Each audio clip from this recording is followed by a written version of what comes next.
புதுக்கோட்டையில பாஜக நிகழ்ச்சியில அமித்ஷா பேசி வருகிறார். அந்த காட்சிகளை பார்க்கலாம்.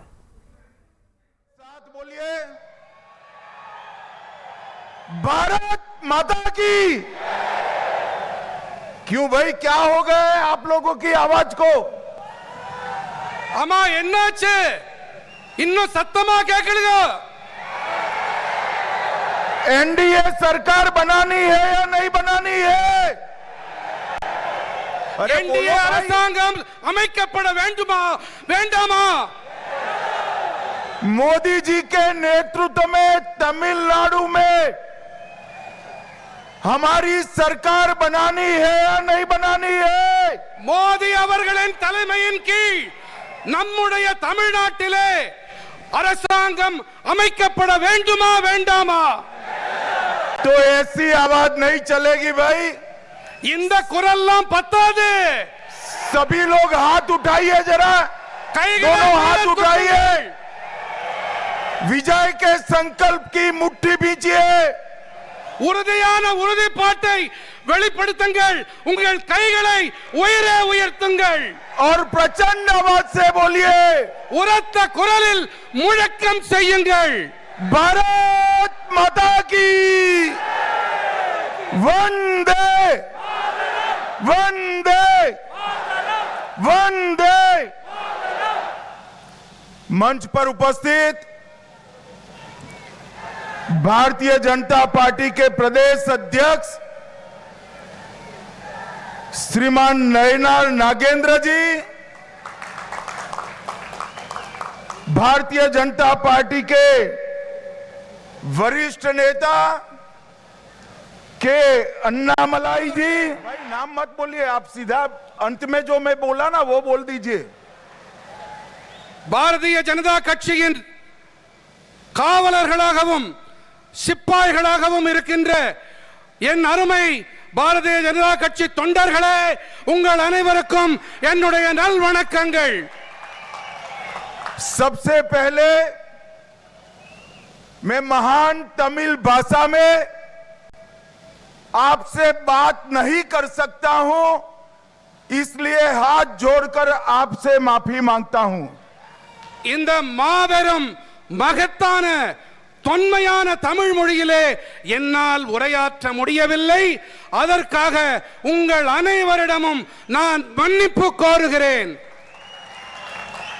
मैं तमिलनाडु की इस पावन पवित्र भूमि को प्रणाम कर कर मेरी बात की शुरुआत करता हूं. தமிழ்நாட்டின் இந்த புனிதமான மண்ணுக்கு நான் என்னுடைய நல் வணக்கங்களை தெரிவித்துக் கொண்டு என்னுடைய உரையை துவங்குகின்றேன். यही भूमि के म्यांमार, अलवार और सिद्धर जैसे महान विद्वानों को प्रणाम कर कर मेरी बात की शुरुआत करता हूं. இந்த மண்ணுக்கே உரித்தான ஆழ்வார்கள், நாயன்மார்கள், சித்த புருஷர்கள் அவர்களுக்கு நான் தலை வணங்கி என்னுடைய உரையை துவங்குகின்றேன்.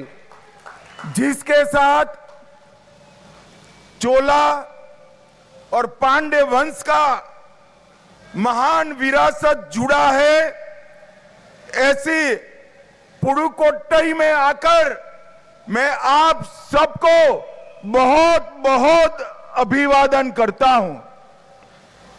இங்கே மாபெரும் சோழ சாம்ராஜ்யம், அத்தகைய சாம்ராஜ்யத்தை இங்கே அந்த சாம்ராஜ்யம் இருந்த அத்தகைய புதுக்கோட்டைக்கு நான் என்னுடைய உரையை துவக்குகின்றேன். मैं भगवान गोकर्णेश्वर और देवी बृहद को प्रणाम कर कर मेरी बात की शुरुआत करता हूं. சிவனாருக்கும் உமையவளுக்கும் நான் என்னுடைய தலையை வணங்கி அவர்களுக்கு சிரம் தாழ்த்தி என்னுடைய உரையை துவங்குகின்றேன். मित्रों, आज भारत के महान सपूत तमिलनाडु के ही लाल जेसी कुमारप्पा की जन्मतिथि है. मैं उनको भी याद करना चाहता हूं. தமிழ்நாட்டின் மகத்தான புதல்வன் இந்த மண்ணின் மைந்தன் ஜே.சி. குமரப்பா அவர்களுக்கும் அவர்களுடைய பிறந்த நாளை ஒட்டி நான் என் நினைவலைகளை சமர்ப்பிக்கின்றேன்.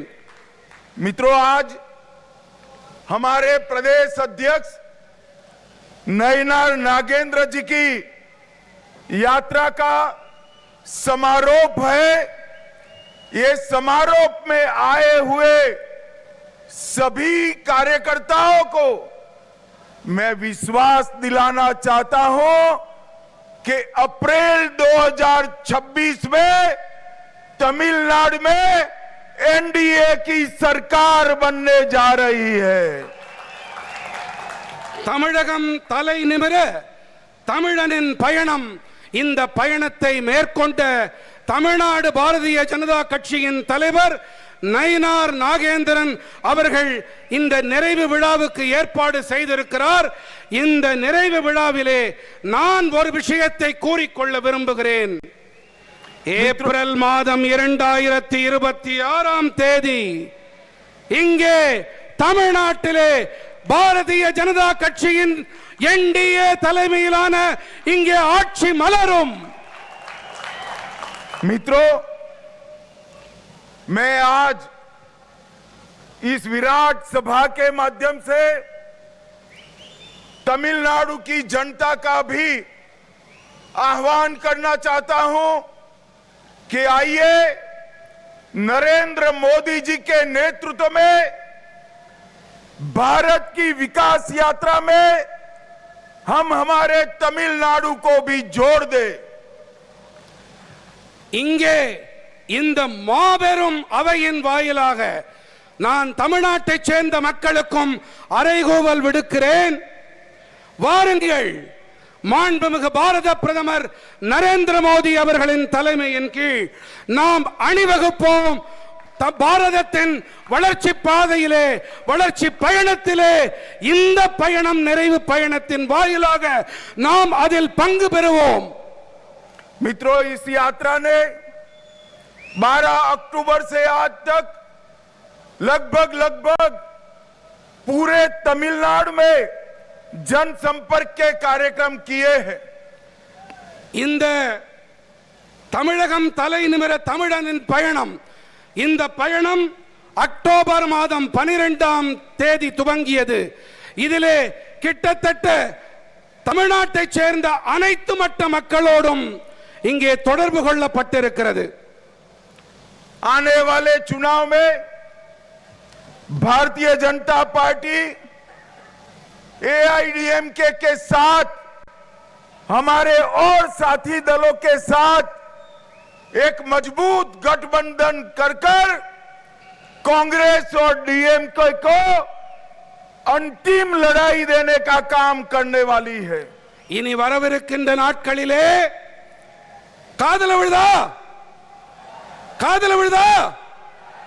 வரவிருக்கின்ற நாட்களிலே பாரதிய ஜனதா கட்சியும் அனைத்திந்திய அண்ணா திராவிட முன்னேற்ற கழகமும் இன்னும் பிற கூட்டணி கட்சிகளும் வலுவான கூட்டணி அமைத்து இங்கே ஆட்சி அமைக்க போகிறோம். हर मोर्चे पर डीएमके सरकार विफल गई है। எப்பாடுபட்டாவது எப்படியாவது இந்த திராவிட முன்னேற்ற கழக கூட்டணி ஆட்சியை நாம் ஒழித்தே தீருவோம், முடிவு கட்டியே தீருவோம். पूरे भारत में सबसे करप्ट गवर्नमेंट अगर कहीं पर है तो दुर्भाग्य से वो तमिलनाडु में है। மக்களே, ஒரு விஷயத்தை கொஞ்சம் கவனமா கேளுங்க. ஒட்டுமொத்த பாரதத்திலும் எங்கேயாவது மிகப்பெரிய ஊழல் நிறைந்த கட்சி, மிகப்பெரிய ஊழல் நிறைந்த ஆட்சி என்று சொன்னால் அது தமிழ்நாட்டின் திராவிட முன்னேற்ற கழக ஆட்சிதான். भाई साहब, मैं बोलूं इतना ही बोलिए आप। तमिलनाडु सरकार बोला तो इतना ही बोलिए आप। अपने घोषणा पत्र का सबसे कम वादों को पूरा करने वाली कोई सरकार है तो तमिलनाडु में डीएमके सरकार है। தேர்தல் அறிக்கையிலே மிக குறைவான அளவு வாக்குறுதிகளை நிறைவேற்றி இருக்கிற கட்சி என்றால் அது திராவிட முன்னேற்ற கழகத்தின் இந்த ஆட்சிதான். तमिलनाडु के अंदर तमिलनाडु के माताओं बहनों की कोई सुरक्षा की गारंटी नहीं है। தமிழ்நாட்டிலே தாய்மார்கள் சகோதரிமார்களுக்கு எந்தவித பாதுகாப்பும் இன்று இல்லை. मित्रों, तमिलनाडु सरकार का एकमात्र उद्देश्य है स्टालिन जी के बेटे उदयनिधि को मुख्यमंत्री बनाना। தமிழ்நாடு அரசின் ஒரே நோக்கம் என்று சொன்னால் அது மு.க. ஸ்டாலின் அவர்களுடைய மகன் உதயநிதி ஸ்டாலின் அவர்களை முதலமைச்சராக்குவது மட்டும்தான். मैं आज तमिलनाडु की जनता को कहने आया हूं, तमिलनाडु के अंदर अब ये परिवार की राजनीति को समाप्त करने का समय आ गया है।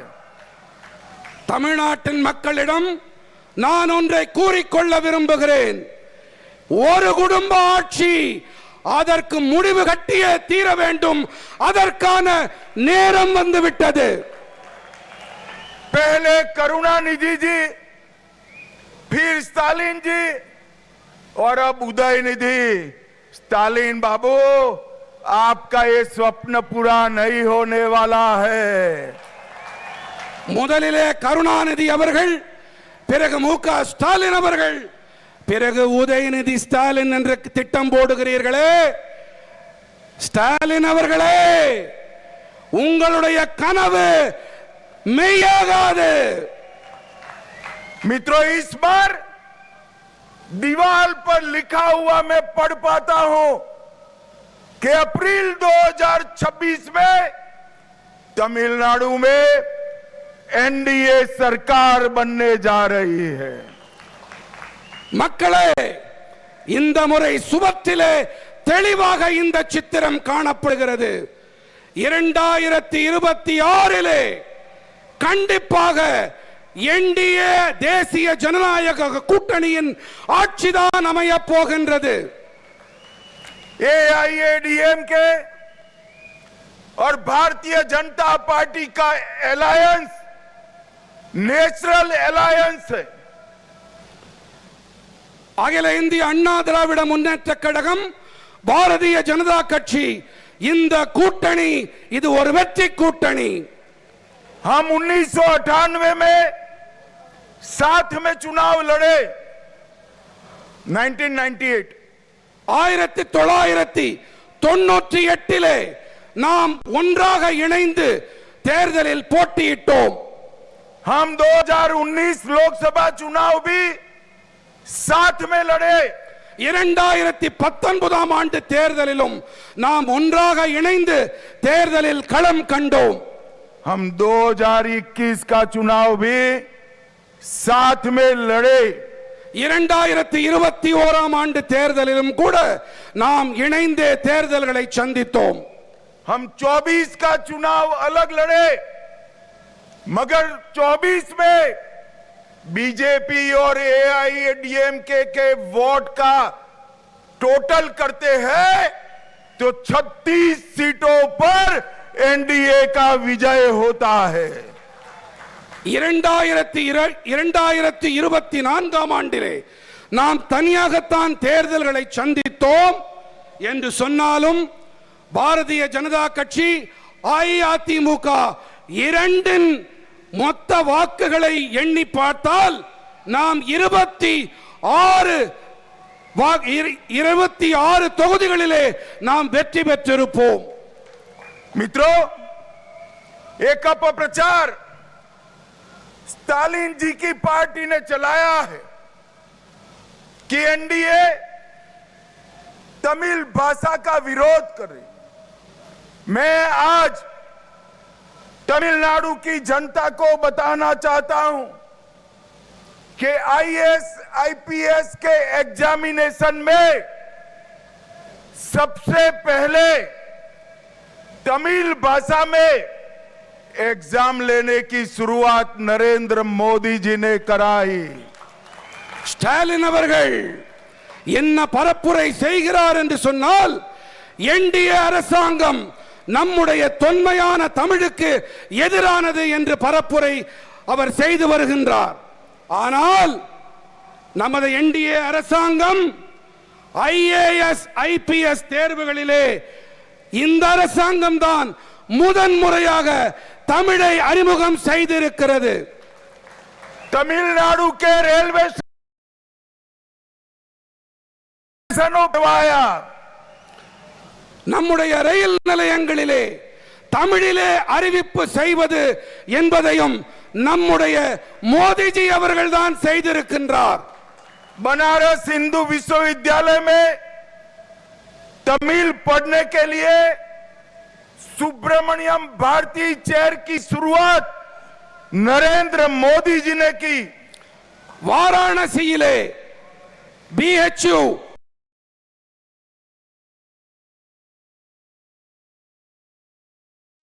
शुरुआत नरेंद्र मोदी जी ने की। வாராணசியிலே BHU அந்த பல்கலைக்கழகத்திலே தமிழிலே பாரதியின் பெயரால் ஒரு இருக்கை அமைத்திருக்கின்றார் நம்முடைய மாண்புமிகு பாரத பிரதமர் நரேந்திர மோடி அவர்கள். महान ग्रंथ तिरुकुरल का भारत की 13 भाषाओं में अनुवाद नरेंद्र मोदी जी ने कराया। நம்முடைய மகத்தான வேதமான திருக்குறளை தமிழ் பாரத நாட்டின் 13 மொழிகளிலே மொழியாக்கம் செய்வித்திருக்கிறார் மாண்புமிகு பாரத பிரதமர் நரேந்திர மோடி அவர்கள். मेडिकल और इंजीनियरिंग की परीक्षाएं तमिल भाषा में लेने की शुरुआत नरेंद्र मोदी जी ने कराई। தேர்வுகளை தமிழிலே எதிர்கொள்ளக்கூடிய வசதிகளை ஏற்படுத்தி கொடுத்திருக்கிறார் மாண்புமிகு பாரத பிரதமர் நரேந்திர மோடி அவர்கள். भारत सरकार ने फिजी में तमिल भाषा में शिक्षण कार्यक्रम की शुरुआत कराई। நம்முடைய பாரத அரசு பிஜி தீவுகளிலே தமிழை கற்பிப்பதற்காகவும் தமிழை கற்றுக்கொள்வதற்காகவும் வசதி வாய்ப்புகளை ஏற்படுத்தி அமைத்து கொடுத்திருக்கின்றது. और महान सेंगोल को इतने सालों से कांग्रेस डीएमके ने एक म्यूजियम में रखा था, नरेंद्र मोदी जी ने सेंगोल को पार्लियामेंट में स्थापित करने का काम किया। மாபெரும் மகத்தான செங்கோலினை இத்தனை ஆண்டு காலம் காங்கிரஸ் மற்றும் திராவிட முன்னேற்ற கழகம் அவர்கள் அருங்காட்சியகத்திலே வைத்து பாதுகாத்திருந்தார்கள். ஆனால் நம்முடைய பாரத பிரதமர் மாண்புமிகு நரேந்திர மோடி அவர்கள்தான் அதனை இன்று நாடாளுமன்றத்திலே வைத்து அழகு பார்க்கிறார். अभी अभी भारत के उपराष्ट्रपति पद पर हमारे श्रीमान राधाकृष्णन जी को चुनकर लाने का काम भी बीजेपी और नरेंद्र मोदी जी ने किया। நம்முடைய துணை குடியரசுத் தலைவராக தமிழரான சிபி ராதாகிருஷ்ணன் அவர்களையும் பதவியில் அமர்த்தி அழகு பார்த்திருக்கிறார் நம்முடைய பாரத பிரதமர் மாண்புமிகு நரேந்திர மோடி அவர்கள். இந்த திராவிட முன்னேற்ற கழக அரசும் ஊழலுக்கான எடுத்துக்காட்டு, ஊழலுக்கான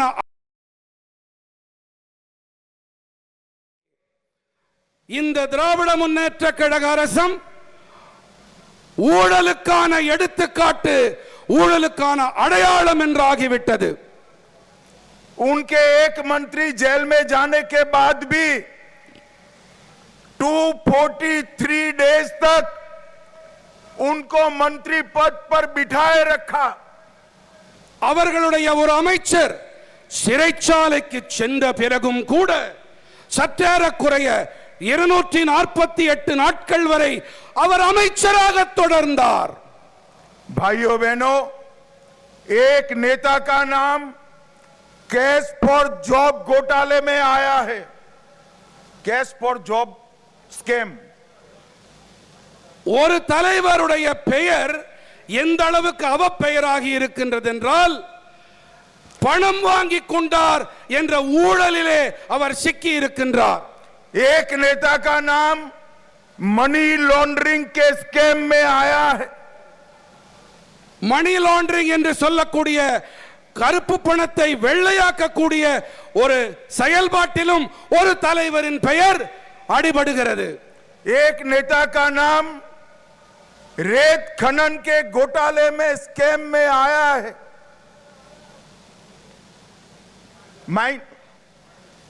மணலை அள்ளும் ஒரு ஊழலிலும் ஒரு தலைவரின் பெயர் வந்திருக்கிறது। एक नेता का नाम कॉल स्कैम में आया है। ஒரு தலைவரின் பெயர் நிலக்கரி ஊழலோடு தொடர்பு பட்டு இன்று வெளிவந்திருக்கிறது। और एक नेता का नाम 6000 करोड़ की CRIDP में करप्शन के लिए आया है। ஒரு தலைவருடைய பெயர் 6000 கோடி ரூபாய் CRIDP இதிலே தொடர்பு படுத்தி இன்று வெளியாகி இருக்கிறது। भाइयों बहनों, इतने सारे करप्ट मिनिस्टर की फौज लेकर तमिलनाडु का विकास हो सकता है क्या? कभी नहीं हो सकता। இத்தனை ஊழல் நிறைந்த அமைச்சர்கள், அப்படிப்பட்ட ஒரு அமைச்சரவையை இதனை வைத்துக் கொண்டு தமிழ்நாடு வளர்ச்சி காண முடியுமா? முடியுமா? பலமா? तमिलनाडु की हर योजना पर 20% करप्शन के कट मनी का लोड है। தமிழ்நாட்டிலே 20% முதலில் எனக்கு கட்டிங் கொடுக்க வேண்டும், என்னை நீ கவனித்துக் கொள்ள வேண்டும் என்ற நிலைமை நிலவுகிறது। पूरा तमिलनाडु का बजट केवल कर्ज और शराब की कमाई पर चल रहा है। ஒட்டுமொத்த தமிழ்நாடு அரசின் வரவு செலவு திட்ட அறிக்கை டாஸ்மாக் சாராயம் மற்றும் கடனில் மட்டும்தான் இயங்குகிறது। भाइयों बहनों, तमिलनाडु सरकार वादा खिलाफी करने वाली सरकार है। इनके शासन में कर्मचारी भी सड़क पर आने के लिए मजबूर हुए हैं। சகோதர சகோதரிகளே, தமிழ்நாடு அரசாங்கம் எத்தனை மோசமானது என்று சொன்னால் அரசு ஊழியர்கள் தெருவில் இறங்கி போராடக்கூடிய ஒரு அவல நிலைமை நிலவுகிறது। जब सफाई कर्मचारी प्रदर्शन करते हैं, उन पर लाठियां चलाई जाती है। துப்புரவு பணியாளர்கள் போராட்டத்திலே ஈடுபட்டால் அவர்கள் மீது தடியடி நடத்தப்படுகின்றது। स्कूल शिक्षक रोड पर आते हैं तो 1300 महिला शिक्षिका को जेल में डाल दिया जाता है। ஆசிரிய பெருமக்கள் அவர்கள் தெருவில் இறங்கி போராடக்கூடிய கட்டாயத்திற்கு உள்ளாக்கப்படுகின்றார்கள்। அதிலே அவர்கள் மீது 1300 பெண் ஆசிரியைகள் மீது அவர்கள் கைது செய்யப்பட்டு வன்முறைக்கு ஆளாக்கப்படுகின்றார்கள்। Nurse, community health officer, anganwadi worker protest करते हैं तो 600 नर्सों को जेल में डालने का काम होता है। ஆங்கன்வாடி பணியாளர்கள் போன்ற அரசு பணியாளர்கள் போராட்டத்திலே இறங்கினால் அவர்கள் உடனடியாக சிறைச்சாலைகளுக்கு அனுப்பப்படுகின்றார்கள்। किसानों को भी धोखा देने का काम तमिलनाडु सरकार ने किया है। விவசாயிகளை கூட அவர்கள் சும்மா விட்டு வைக்கவில்லை, விவசாயிகளையும் அவர்கள் கொடுமைக்கு ஆட்படுத்துகின்றார்கள், ஏமாற்றுகின்றார்கள்। डीएमके सरकार ने नाडु की पवित्र नदियों में डाला जा रहा है। இந்த திமுக அரசாங்கம் தமிழ்நாட்டை எப்படி ஆக்கி இருக்கிறது தெரியுமா? மற்ற மாநிலங்களைச் சேர்ந்த நச்சு கழிவுகள், அந்த கழிவுகளின் குப்பை கிடங்காக நம்முடைய தமிழ்நாட்டை ஆக்கி இருக்கின்றார்கள். और भाइयों बहनों, तमिलनाडु में हिंदू आस्था के, हिंदुओं के विश्वास के अपमान का सिलसिला इन्होंने चलाकर रखा है. தமிழ்நாட்டிலே இந்துக்களுக்கும் சரி, அவர்களுடைய சமய நம்பிக்கைகளுக்கும் சரி, வழிபாட்டு முறைகளுக்கும் சரி முடிவு கட்டும் வகையிலே தமிழ்நாடு அரசு செயல்பட்டுக் கொண்டிருக்கின்றது. तमिलनाडु में अयोध्या राम मंदिर भूमि पूजन के वक्त अघोषित कर्फ्यू लगाया जाता है. தமிழ்நாட்டிலே அயோத்தியின் ராமர் ஆலயத்தின் பூமி பூஜையின் போது அறிவிக்கப்படாத ஊரடங்கு பிறப்பிக்கப்பட்டது. उनके वरिष्ठ नेता सनातन धर्म को डेंगू और मलेरिया बताते हैं. அவர்களுடைய மூத்த தலைவர் சனாதன தர்மத்தை என்ன கூறினார்? டெங்கு, மலேரியா இவற்றோடு ஒப்பிட்டார். हिंदुओं के प्रोसेशन पर स्टे लगा दिया जाता है. இந்துக்களின் ஊர்வலங்கள் என்றால் அதற்கு தடை விதிக்கப்படுகின்றது.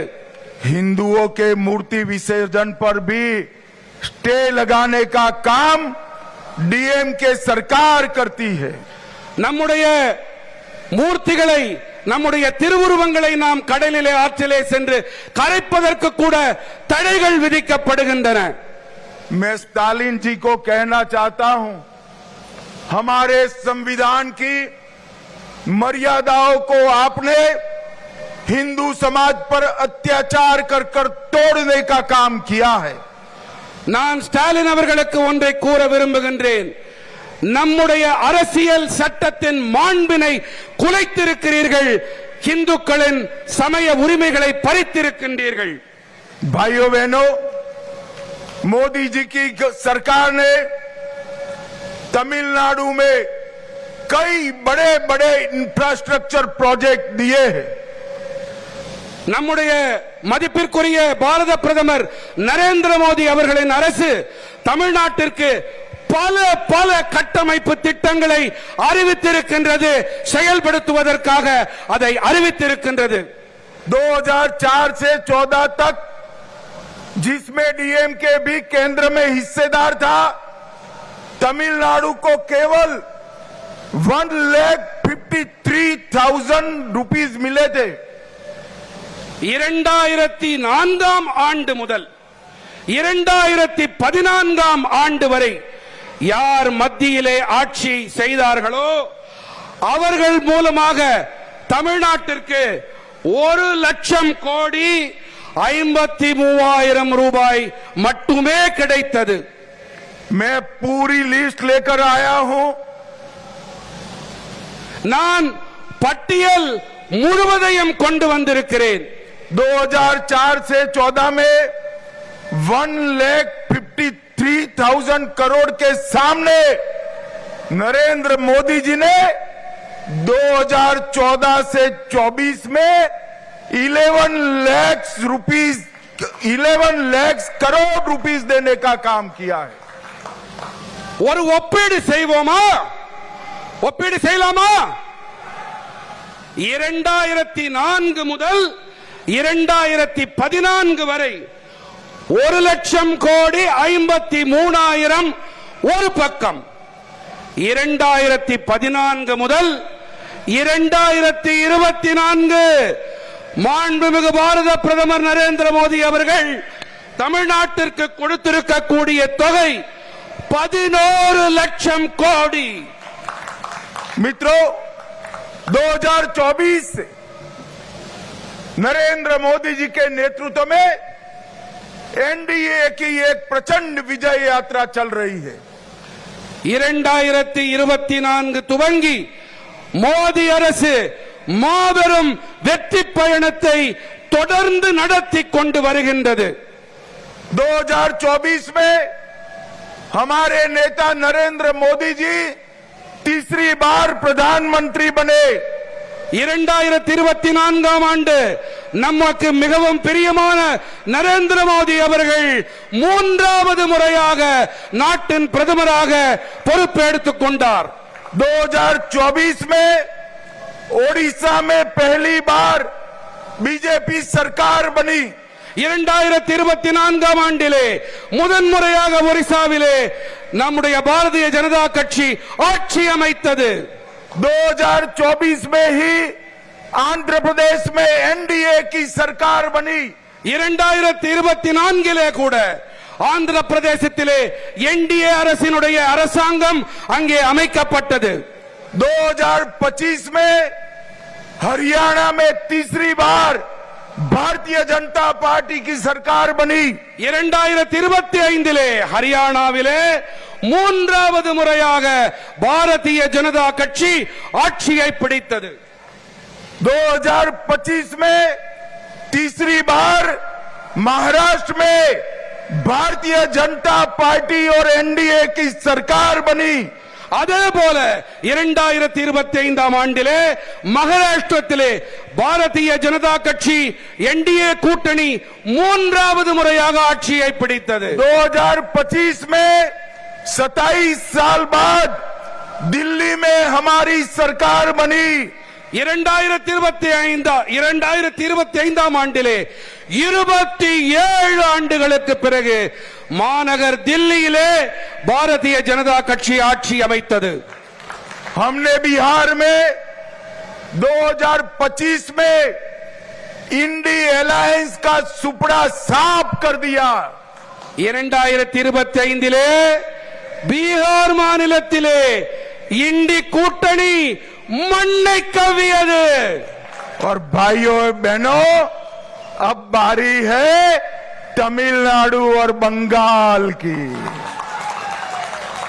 நண்பர்களே முக்கியமா கேளுங்க.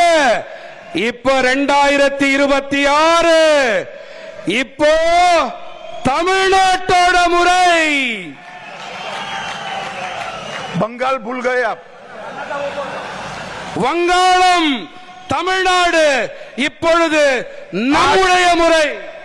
आज हम सब ने इस कार्यकर्ता महासंगम से एक संकल्प लेकर जाना है. இங்கே இந்த அவையிலே இங்கே குழுமி இருக்கக்கூடிய நம்முடைய காரியகர்த்தர்கள் ஒரு உறுதிப்பாட்டை மேற்கொண்டு நாம் இங்கிருந்து பயணிக்க வேண்டும். 2024 और 25 भारतीय जनता पार्टी के विजय के साल रहा. 2026 में तमिलनाडु और बंगाल में प्रचंड बहुमत से एनडीए की सरकार बनानी है.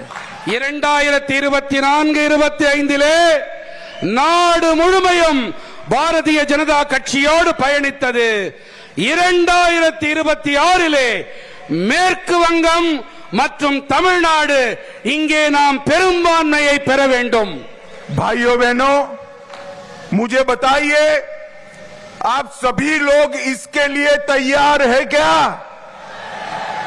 சகோதர சகோதரிகளே என்னிடம் ஒன்றை கூறுங்கள், வாக்களியுங்கள்.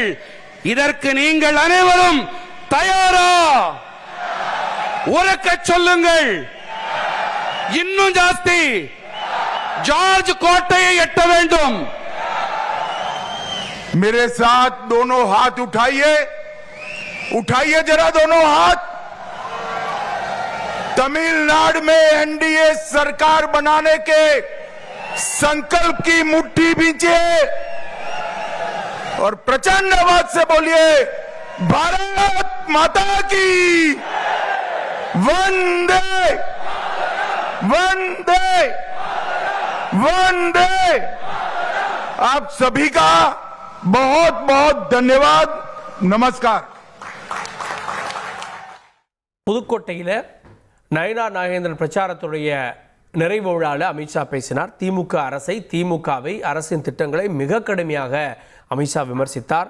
ஒரு குடும்ப ஆட்சியை நாங்கள் முடிவுக்கு கொண்டு வருவோம், இந்த தேர்தலை நாங்கள் வெற்றி பெறுவோம். 24 தேர்தலில் அதிமுகவும் பாஜகவும் இணைந்திருந்தால் 26 இடங்களை பிடிச்சிருப்போம். இந்த முறை மேற்கு வங்கத்திலும் தமிழகத்திலும் நாங்கள் ஆட்சியை பிடித்தே தீருவோம் அப்படின்னு அமித்ஷா சூளுரைத்திருக்கிறார்.